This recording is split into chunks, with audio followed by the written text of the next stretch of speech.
মানিকগঞ্জের শিবালয় ঘিওর দৌলতপুর আঞ্চলিক মহাসড়ক ২০২৩ সালের মে মাসে শুরু হয় সড়কটির ৪ লেন সম্প্রসারণের কাজ।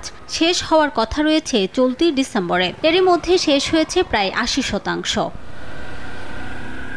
প্রকল্পে দৌলতপুর অংশে অধিগ্রহণ করা হয় ৩ একর জমি। ভূমি মালিকদের বুঝিয়ে দেয়া হয় অধিগ্রহণের টাকা। একই সঙ্গে শিবালয় ও ঘিওর অংশেও অধিগ্রহণ করা হয় ৬৫ একর ভূমি।